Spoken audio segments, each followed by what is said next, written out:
Oh, I'm very excited. We have a prolific author with us today. James Schnaps, how are you doing from Click Your Poison? I'm doing very well. Thank you for having me. Nice to talk to you again, Ollie. And I see behind you, it's not a game book, but you've been busily signing all over your area with. Actually, have you been far signing Social Vampire? So I went back to it's set in Bozeman, Montana, which happens to be where my wife is from. So I've been on a bit of paternity leave this summer. She just had our third. So we took the opportunity to do kind of a business and pleasure trip, go back and see some family and do a book signing there. I also found out this summer that the novel has was shortlisted for the Bath Novel Award, so that was very exciting. Oh, fantastic! Congratulations. Thank you. But we're going to talk about your game books Of and course. more specifically your horror themed ones. And Yes. you have, well, Spooky season. quite a few actually. Obviously, an evil mind in there somewhere. So we have haunted, infected, pathogens, and murdered as well. Yes, But those would a be funny. all of my darker ones, I suppose you could say. So tell me about your kind of your first horror one and what you got you into writing horror. Well, the first uh, Click Your Poison book was Infected, which is, could you survive the zombie apocalypse? So I didn't even know I was going to have a full series at that point. I just thought of this one great idea of putting you as, test your abilities to, are you going to board up your house, hop in the car, that kind of thing is just more of a fun aside, and found that it grew into something much bigger than that. I mean, it's over 100,000 words and has three storylines, and you're meant to replay over and over again. But it also grew with me. I found I really enjoyed writing the format. And basically, as soon as I was done, I started writing the second one, which is Murdered. And kind of from there, I decided each one would be a different genre, a different theme. But I think there is something, immediate and present about interactive books where your character is in peril. So that kind of goes Hmm. well with the horror genre of, a haunted house. Like, what if it was you in the house, or these kind of things. Zombies, obviously, are all very primal, visceral stories. Have you got a film series that you kind of when you're writing you've kind of got this visual imagery going on in your head? So I'd say that within the zombie genre, I come from the Romero tradition. I like the ones that are not sprinting and raging everywhere and that kind of thing, but they're just more of an inevitable building dread that continues to grow and get larger. And they rip you apart. Yes, Obviously, of there's course. great deaths in those.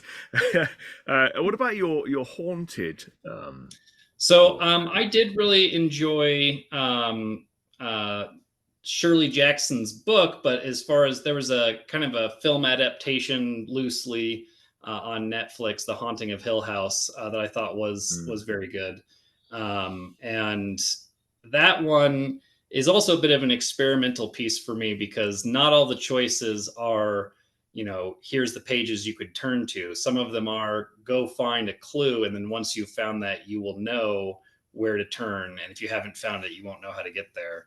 So it kind of is less linear, and it's more of, I built the house and you can explore it room by room in whatever direction you'd like to do. So more of a gothic atmosphere piece. Absolutely, yeah, for sure.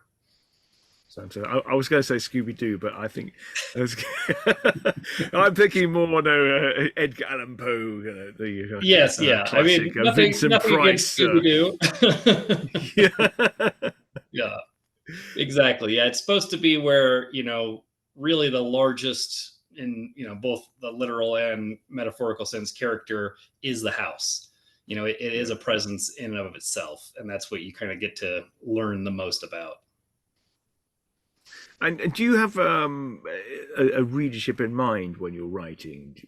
'Cause Um, so I had probably younger adults or older teens, I suppose. mm, I when it's a zombie thing, people are going to be eaten, and I don't think there are too many zombie films that are rated general audience.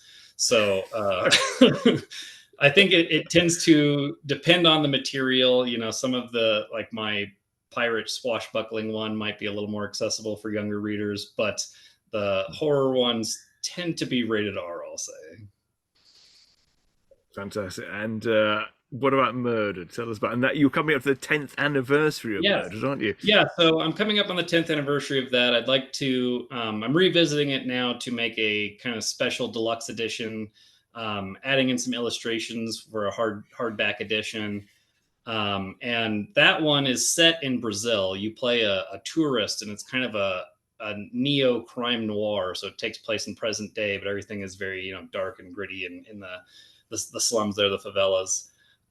And I actually had visited Brazil, so a lot of the 10th anniversary can be, part about the introduction, at least, part of the travel logs and seeing it in real life and that kind of thing. But yeah, as much as it is a murder mystery, it's also a way to experience a different part of the world. And I tried to research and make it as factually accurate as I could. Are you going back and rewriting any sections of it, or are you No, I'm leaving not it going to as it? rewrite the story at all. But I may, maybe I'll add some bonus content. So the book itself, the story itself, won't have changed, but there will just be kind of more to look at from a different perspective.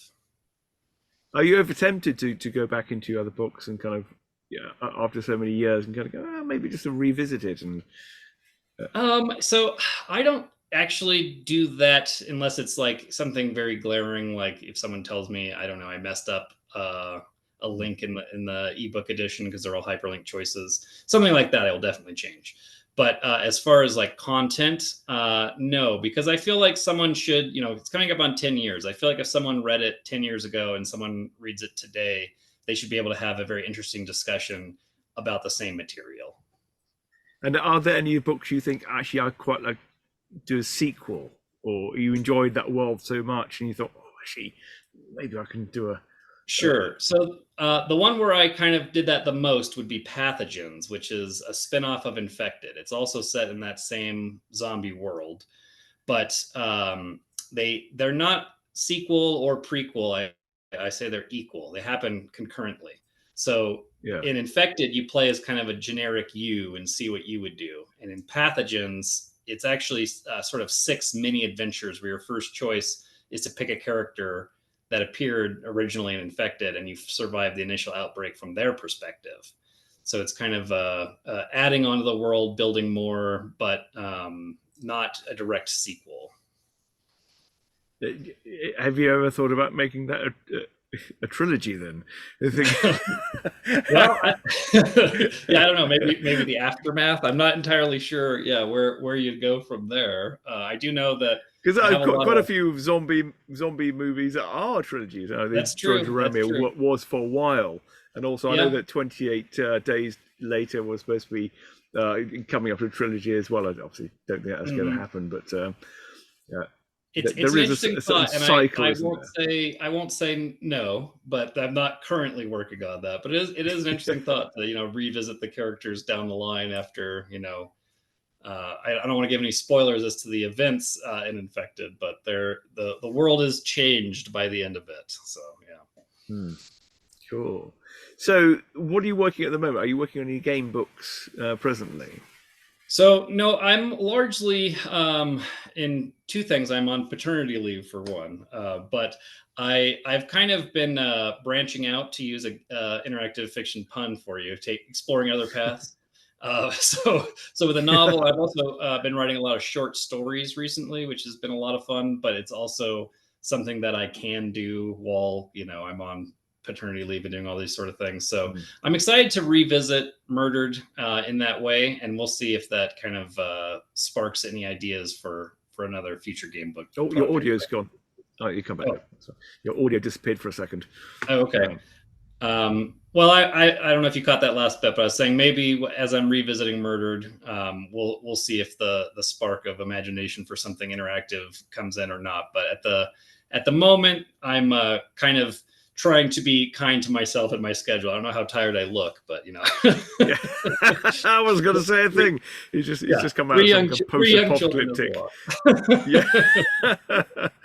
lot. So that's brilliant. Obviously, you've got all your books out there. Which one would you say is which one's your bestseller? Which one is like your? So, for a long time, the answer there was Infected, and zombies, remained very popular, and it still is one of my better sellers. But Murdered has actually shot ahead, which I think is interesting, and could be timely for the 10th anniversary. And then around this time of year, Haunted tends to spike up. People are thinking about haunted houses and that kind of thing.